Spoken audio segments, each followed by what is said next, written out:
This is the Economic Club of Florida, a distinguished platform for discussion of the major national issues of the day.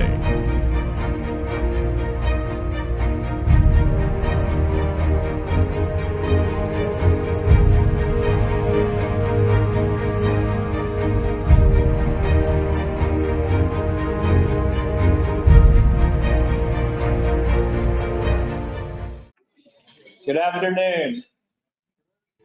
Welcome to the 540th in our series of distinguished speaker programs. I am Bill Moore, your club president, and I'm excited to be here today and see all the people that are present in the audience today. Obviously, the vaccine has taken hold of some people in Tallahassee, and we're going to have to go back to a larger venue. We have a great program on tap today. Jeff Kottkamp will talk about transforming the Florida economy. Cindy O'Connell is quaking in her boots because I have no script, and that means I can just say whatever I want today. So first, I'm going to wish Martha Ann Proctor a happy birthday. Happy birthday, Martha Ann.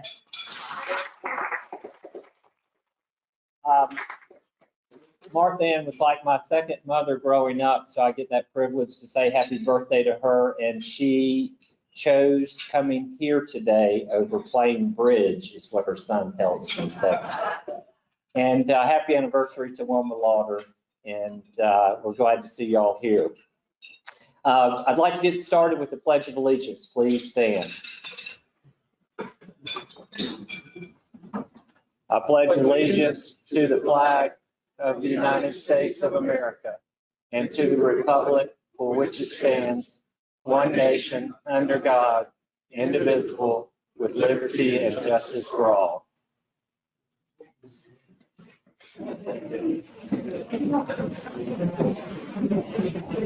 Our next scheduled program is going to take place right now in April, and that's virtual, but we're working on an in-person program in March and in April, but just understand with COVID still, it's very fluid, but we've got some great speakers in mind, and we're working to get those lined up. But April the 27th, we're going to welcome Jacob Lew, who served as the 75th United States Secretary of Treasury. So that's going to be an exciting program. Be sure and put that on your calendar. We're also working on a program in May with the somebody from the CDC. So we've got a lot of things in the work, and it's just been a challenging year, as we've told y'all before, in getting programs and people to come in person, but a lot planned. I'd like to recognize our sustaining members that are present in the audience. If you're a sustaining member, please stand. Thank you. Thank you for your commitment to the club and helping us with our finances. I'm going to bring our chair, Cindy O'Connell, up. And Cindy is going to do the business and introduce our speaker. But before Cindy comes up, and I have absolutely no information about Cindy to talk about other than Cindy has been a great chair of your club. And during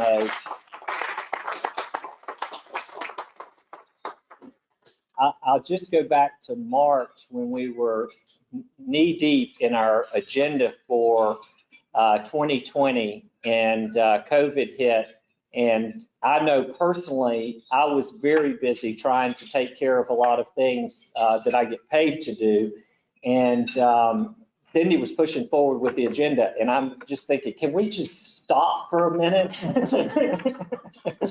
But she kept going, and we accomplished a great deal in 2020, and I'm just so thankful to have Cindy by my side as I was president, to be our chair of the club and to endure 2020. We have some great memories together. Cindy, please come forward.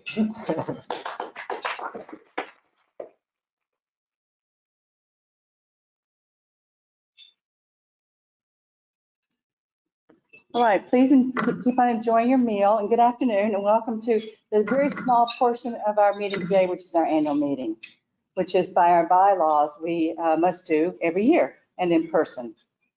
A special thank you to our board of directors, as well as all of our club membership. To just go a little further on what Bill said, it was a very challenging year, but because of your continued support in the organization and belief in what we do, we were able to thrive in an environment where many service clubs could not. We rebranded the club to make it really more catchy, so to speak, and vibrant within all the economic clubs of the country. We were able to do a live Zoom meeting with a sitting president of the United States. We had dignitaries from around the world come and speak, both virtually and in person. And it's all because of your commitment to this club. And I should be applauding you, and I thank you for the privilege to be your club chair. At this time, I'm going to call our annual meeting into order. We have 2 orders of business to take care of today. The board of directors has proposed a slate of officers and directors for 2021, as well as several bylaws revisions. The proposed slate and bylaw revisions are on your table, and all members were noticed of this annual meeting prior to this meeting and the items that we'll vote on today. For those members that are joining virtually, we ask that you respond to the polls that will appear on your screen to cast your vote virtually. So the first order of business is the election of our new slate of officers and board members. And no, I'm not up for re-election, thank you. 2020 was enough. I asked our secretary if we have a quorum. Mike, we have a quorum? Okay, so our secretary is our administrator, thank you. I'd like to entertain a motion to approve the slate as presented. I would move that we accept the slate as presented. Thank you. And can I get a second? Thank you. Is there any discussion? If not, thank you. Hearing none, all in favor of the slate as presented, please say so by saying aye. Aye. All opposed? The ayes have it. Congratulations to the slate of officers and directors for 2021. Just for a minute, let me introduce our new executive committee, and then I'll ask all of the board members and the executive committee to stand. Your new club chairman, Bill Moore, your president, Barney Bishop, vice president, Lo Bilby, secretary, John Bradley, and treasurer, Marion Hoffman. Could our board of directors, some of which are here today, please stand along with our executive committee so we can honor you. Thank you.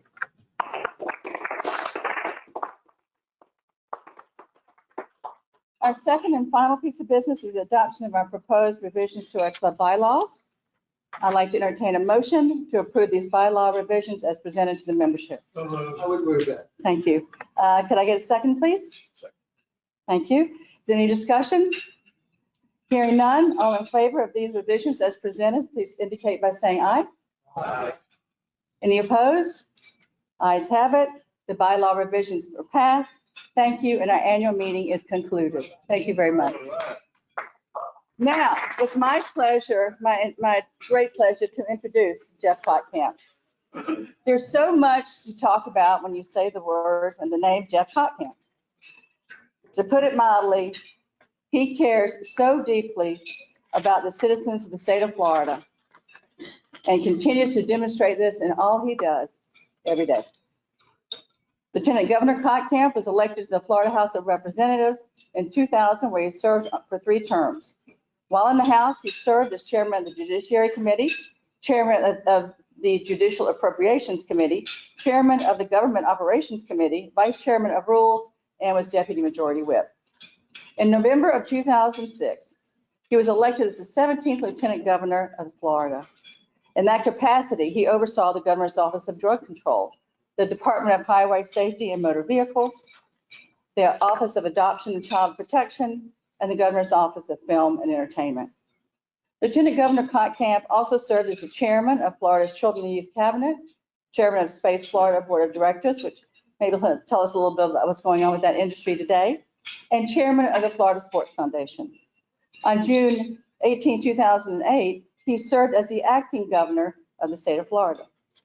Currently, Jeff Kottkamp is president of Jeff Kottkamp, PA, and has been licensed to practice law for over 30 years.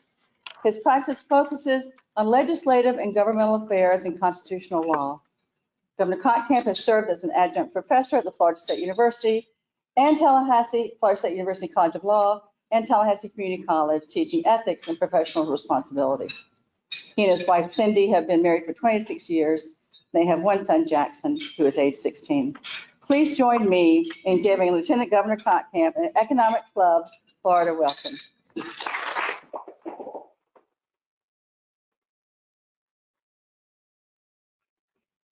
Thank you so much. It is great to be here, great to be amongst so many friends. It's always fun to be introduced as a former lieutenant governor because it gives me a chance to tell you my favorite lieutenant governor story. I was at the Republican National Convention. Cindy was there, and I met a lot of people from around the country. I was standing on the floor of the convention hall, and I saw Dave Barry walking towards the Florida delegation. I thought, that's great. I've never met him. I'd love to talk to him. So I walked up to Dave Barry. If you don't know, he's a humorist, a columnist for the Miami Herald, a very funny guy. So I introduced myself and said, hi, Dave. I just wanted to meet you. My name is Jeff Kottkamp, the Lieutenant Governor of Florida. And he looked at me and cocked his head and said, we have a Lieutenant Governor in Florida? I said, yeah, I'm the Lieutenant Governor. He says, well, how do I know that? Anybody could say they're Lieutenant Governor. I said, well, I chair Space Florida. I oversee the Office of Drug Control. I'm going through all this stuff I'm doing. And about that time, a guy I knew from the Rudy Giuliani campaign, Anthony Carbonelli, walks up. And I said, hey, Anthony, I'd like you to meet this guy. And Dave Barry puts out his hand and says, hi, I'm Dave Barry, the Lieutenant Governor of Indiana. And Anthony says, oh, it's a pleasure to meet you. Dave Barry says, hey, this really works. So give it a shot. It might work. It's great to be at the Economic Club because I've always loved economics. I remember in college, not only studying, that's when Milton Friedman came out with Free to Choose. And that really, I got it when I started reading Free to Choose. But if you know, in that book, he really introduces a lot of people to Adam Smith. And Adam Smith in 1776 came out with this radical concept of allowing the free hand of the market dictate how the economy worked instead of the strong arm of government. It was really a radical way of thinking. It's also an amazing coincidence that the same year the Declaration of Independence came out with this other transformational, radical idea that everyone's equal, that every man, woman, and child has certain natural rights, and that those rights aren't, given to us by government, they're granted to us by God. And to put in our founding documents that government's not the master, it's the servant, and it only has that power which we, the people, give it. What a time for these radical concepts to come out. It really did transform the way that people thought about government, thought about the economy, thought about, how to live their life. And so when we think about this kind of transformational change, we certainly started to see that transformation in our economy here in Florida. I want to talk a little bit about that. But before I do, I think it's important to realize where we are in the world today. It's a far, far different world than just 20 years ago. This is a global, borderless, knowledge-based economy now. And most of us are familiar with the challenges that we face as a country with China, both economically and militarily. But not that many people realize that in a few short years, India will actually be the #1 English-speaking country in the world. They'll have more people in India speaking English than in our country. And if you take the top 25% of India's population with the highest IQ, it exceeds our population. What does that mean? It means that they have more smart kids than we have kids. And this is the this is the world economy that we find our children in. If you look at the top 10 jobs that will exist in 2030, most likely none of them exist today. The same thing happened over the last couple of decades. So we have to understand this global economy. We have to realize as well that our children are our future workforce. And so they have to be given the tools to compete in this new economy. And I've thought a lot about this, about how we deal with this with our colleges and universities. And I really believe we need to incentivize our degrees. If we're going to need computer scientists and engineers and nurses and all the rest, then shouldn't our degrees try to make that happen by incentivizing the degrees that we really need to fill the workforce?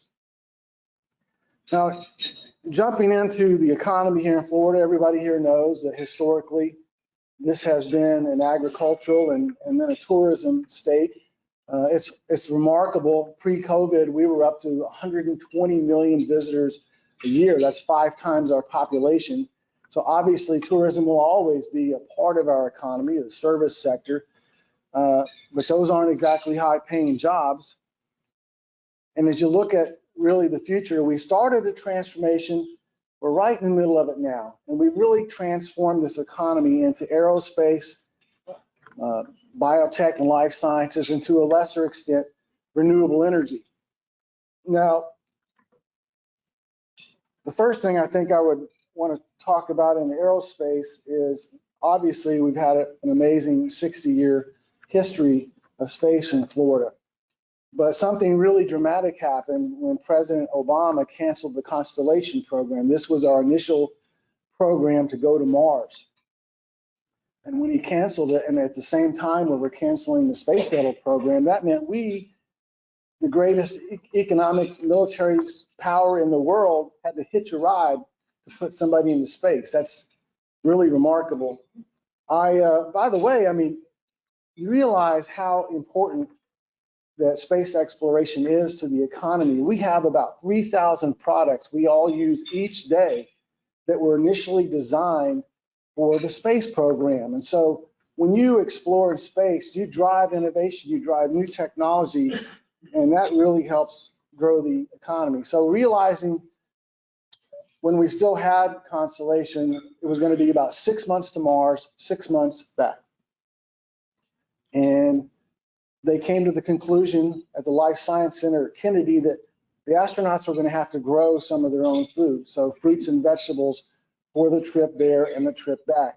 And they started manipulating the plants with LED lights, and they were able to increase the size of the fruits and vegetables and the output of the plants just by manipulating the lights. And then they did something really remarkable. By changing the color of the LED lights, they were able to increase the antioxidants in the plants by 40%.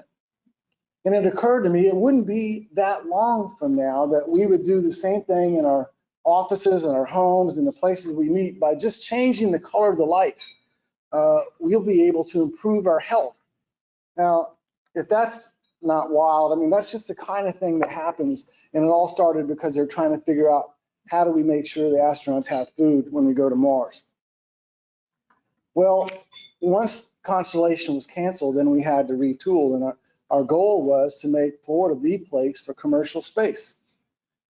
Before we could really make that happen, though, we had to have launch complexes to offer to commercial space.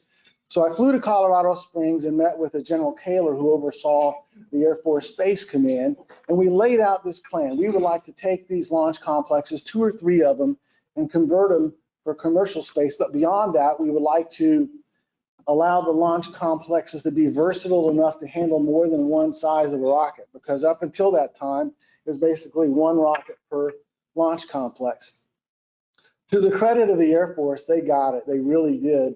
And they were a great partner with us to convert these launch complexes. And then the first one, the first real effort was to talk with Elon Musk and SpaceX and make sure they got to Florida. And he's very interesting guy.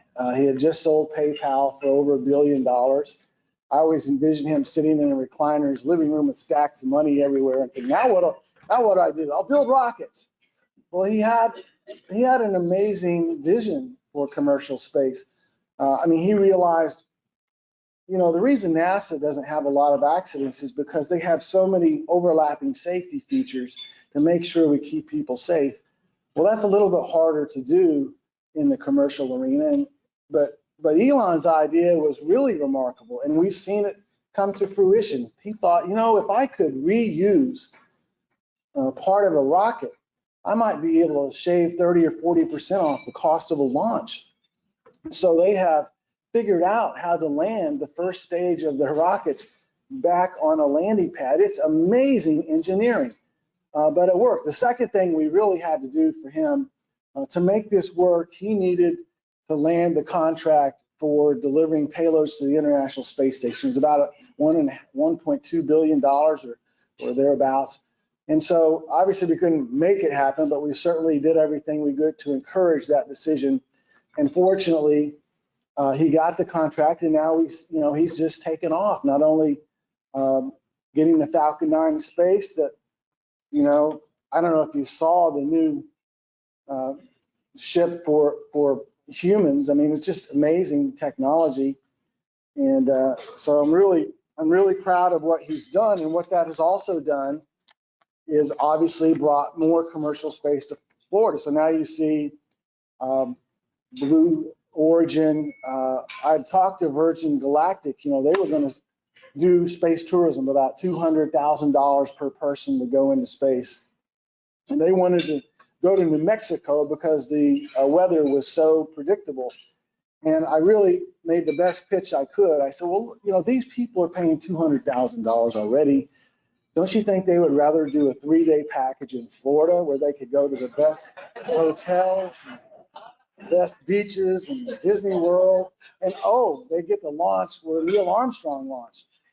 So, I mean, I made my best pitch. They were a little stubborn about it, but it's been really remarkable. And so over this decade, we continue to see aerospace grow in Florida, truly transforming the economy in that arena. I mean, it is remarkable. We already were the leader for launch in the government world, but now we see ourselves the leader in the commercial space because we had the vision to do it. And that will continue. They continue to bring, just 2 weeks ago, they signed a deal for this Ariane supersonic to move to the Space Coast, and they're building a private commercial plane that flies at 1,078 miles an hour. So that's pretty cool. That'll speed up the trip to DC.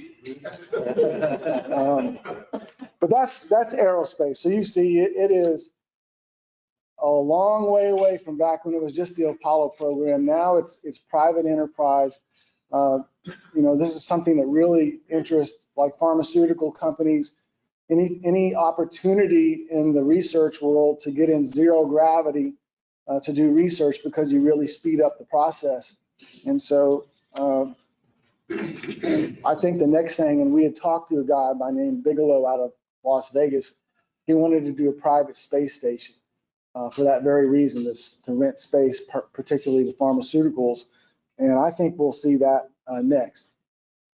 That kind of blends into another area that has really been a transformation in Florida, and that's biotech and life sciences. My introduction to how this was growing, I went to the Medica conference in Dusseldorf. It's the world's largest medical device and equipment conference. And we had a pavilion there with 30 or 40 companies from Florida. And it's amazing how it was such trench warfare. At one point, one of the CEOs said, come back here, I want to show you something. And he brought me away from his display cases, opened the drawer and said, see this, these are our real products that we show potential customers. What's in the shelves out there are things that we know people are going to copy. And so they put out dummy equipment for people to copy the wrong thing. You may remember when Governor Bush brought Scripps here, and that seemed like a big deal. But if you look at what's happening now, I mean, Florida State just signed a research deal with the Mayo Clinic You look at the medical city that we've developed in Orlando, down in University of Miami, hired away some of the top gene research scientists in the world from Duke and brought them to Miami. And we have just up the road, Scripps, Torrey Pines. We have Max Planck, who I signed the deal with in Munich. USF, cutting edge research in Alzheimer's. Shands, Gainesville, they've actually injected the brains of Parkinson's patients with stem cells. And in some cases, not only stopped the advancement of the disease, but reversed it. And you think about that kind of research and you chart this out and you see that we've transformed our economy in that lane as well. We have our own research triangle in Florida with cutting edge medical research, second to none. And it's really exciting to see. And then I guess the other area I would mention, and Mr. Micah, we're going to see what happens with this administration and energy. We certainly have a place at the table for renewable energy as we talk about transforming this economy in Florida. And we had a start. Obviously, as a sunshine state, we should be the leader in solar, and we're slowly doing that. We've also done some wind and some wave and biofuels. But then we became energy independent. And now who knows what's going to happen with energy. But I think that is an emerging area for us to really get an even stronger foothold in, especially as solar has really started to blossom into an exciting renewable energy. So when you look at all this and then you put it in perspective about the changing world that I mentioned and the world we find ourselves, it's really timely to be transforming into these high wage, high tech, 21st century jobs. I still can't believe that right here in Tallahassee, we aren't more competitive to bring, research and high tech jobs. We have everything to offer in Tallahassee. Every place I went around the world to talk about Florida and bring businesses to Florida, they already knew we had great weather and low taxes. The same question every single time was workforce. Where are we going to get the workers?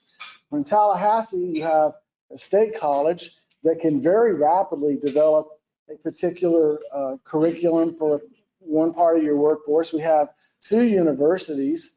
We have a great public school system, and we have, low tax. There's no reason that we shouldn't be more assertive and successful in economic development right here in Tallahassee because we have so much to offer. But as I think about this transformation, I get excited about it because what it does for the standard of living, when you start bringing in these high wage, high tech jobs, you increase the standard of living, you increase the ability of the state to do so many more things and just make the state even better than it is. And it also makes us just not a major economic player in the country, but in the world. And we will continue to do that as we continue to grow. So I'm excited for the future of Florida, and I appreciate you having me today. If you've got any questions, I'm happy to do that. But thank you for having me today.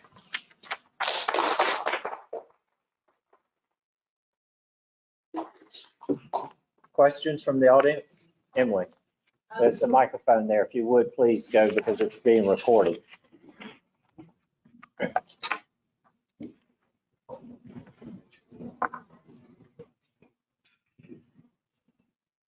Okay, when you said, workforce is an issue, and, why we can't do more in Tallahassee, what do you think, should our local government be doing something? What do you think is the solution to that? I can't say that I'm familiar with their day-to-day efforts in this. All I know is if I put this on a piece of paper, the assets that we bring to the table for a community like this, when you realize that workforce is typically going to be the #1 question, and we can develop pipelines of workers, you just tell us what the major is you need, we can do it. We've got, like I said, we've got the higher education. So maybe it's just a matter of realizing that where you start with this is workforce. That's when you realize the conversation you're actually going to have isn't going to necessarily, the incentives are nice, but there's a whole lot of other things that come into play. Quality of life for the management team. They're going to be happy that we don't have a state income tax and all the like. But really, the workforce question is, we can do that. Look at, we've got the ability. Any online, Mike? Yep. Barney? I got a question. But what's going on with, of course, our recent election? Of course, I could talk all day long about that. Texas has just come up with a suggestion of exiting from the union just because of concern from the invasion of their borders. Of course, we can have invasion here too. Likely we do have a lot of water around us, but it's still only 90 miles away. What is Florida's stance on maybe considering its accession to the union if something should happen in that direction? Well, I don't speak for the state of Florida, but I'm frankly kind of like this country, and I like to stay a part of it. Thank you very much. Yes, sir.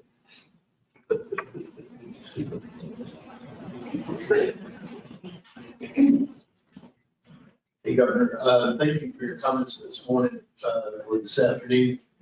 One of the things that you talked about was workforce. And so if you look at the statistics, about 60% of all college students take psychology degrees.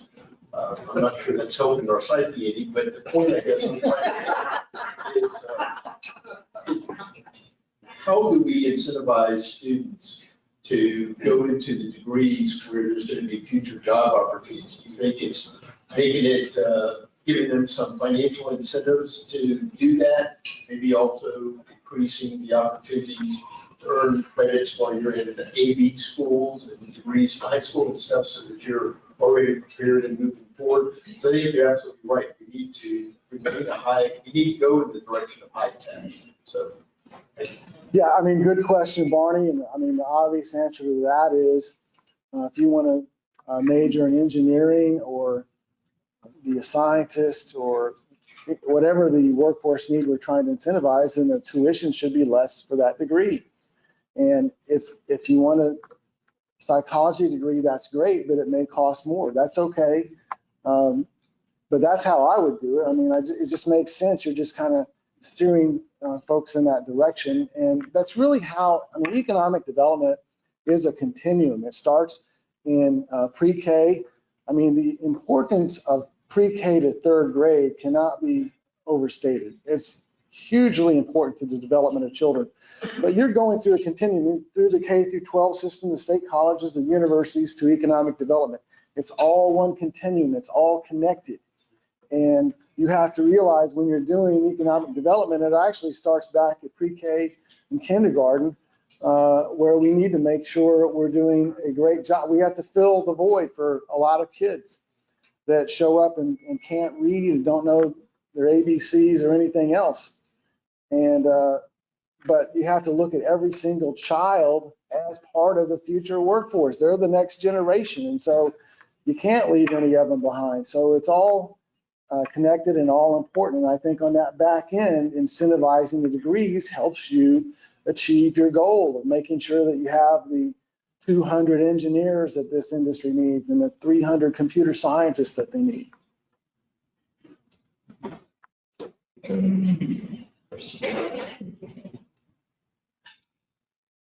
Governor, thank you. Doing a great job. Wonderful to see you.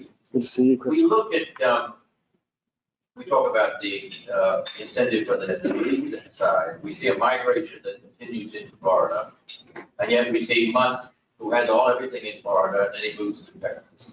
How can we now look at beyond obviously the base loading of the students, but looking at industries across the globe that use the assets that you just so ably discussed to bring those technologies, those companies to Florida rather than Texas? They're leaving California, they're leaving New York. This is a wonderful place to be. I think we should focus on some of those key industries as well.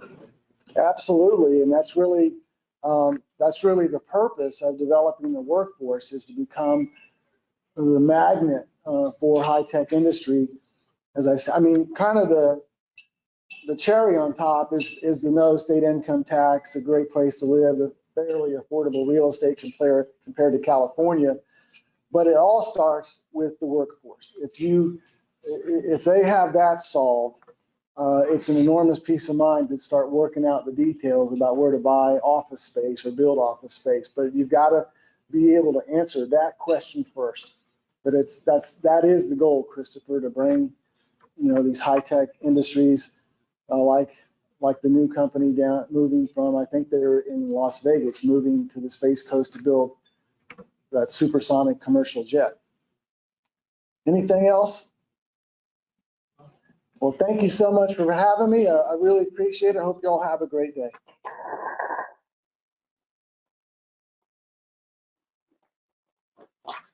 Thanks, Jeff, for your fascinating talk today about transforming our economy. It is a bright spot to think about our future and what Florida can become. We do have a token of appreciation for you. Hopefully it's under here. A Stanley Proctor Bronze Eagle. And thank you so much for being here today. Thank you so much.